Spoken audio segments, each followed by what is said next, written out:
योगी आदित्यनाथ, बस ये नाम ही काफी है। इसकी वजह है योगी आदित्यनाथ का अंदाज,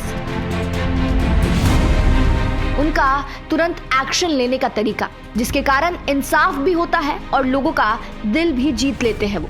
और अब भारतीय जनता पार्टी की अगुवाई में मुख्यमंत्री योगी आदित्यनाथ की सरकार के दूसरे कार्यकाल को रविवार को 6 महीने हो गए हैं, जिस पर योगी आदित्यनाथ ने अपने अंदाज में एक बात कही है जिसकी खूब चर्चा हो रही है। चलिए अब आपको भी बताते हैं कि ऐसा क्या कह दिया है सीएम योगी ने।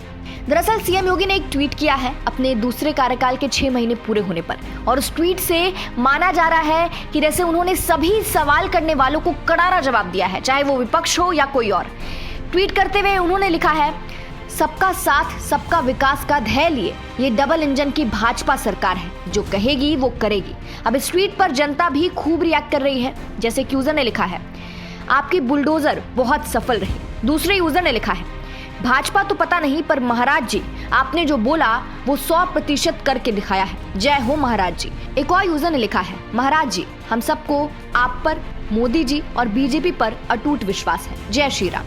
एक और यूजर ने लिखा है, आप पे पूरा विश्वास है, आप जो करेंगे सबका भला के लिए ही करेंगे। एक और यूजर ने लिखा है, जय भाजपा, 2024 भी तय भाजपा।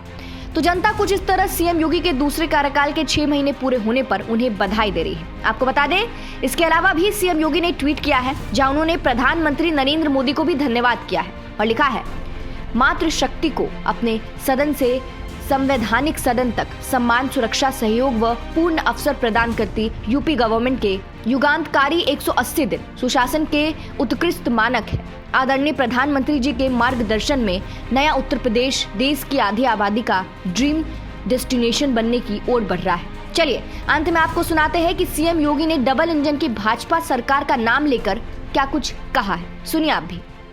डबल इंजन की भारतीय जनता पार्टी की सरकार अपने अन्नदाता किसानों के जीवन में व्यापक परिवर्तन करने के लिए पूरी प्रतिबद्धता के साथ कार्य कर रही है। हम सब इस बारे में जानते हैं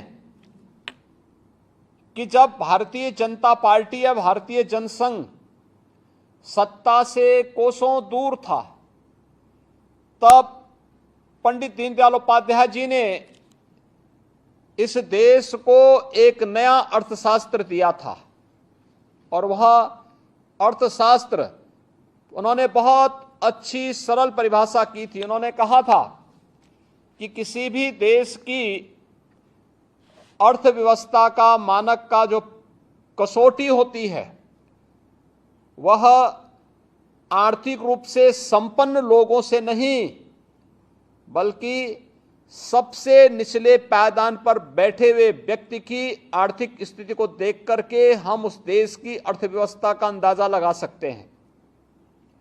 और उसी में उन्होंने अंत्योदय की एक नई परिकल्पना की थी, जिस पर एक अंतिम पायदान पर बैठे हुए व्यक्ति के जीवन में व्यापक परिवर्तन करने का एक संकल्प था, जिसमें हर खेत को पानी, हर हाथ को काम देने का एक संकल्प छपा हुआ था। और यही तो पंडित जी की आज जो परिकल्पना थी उसी को साकार कर रही है।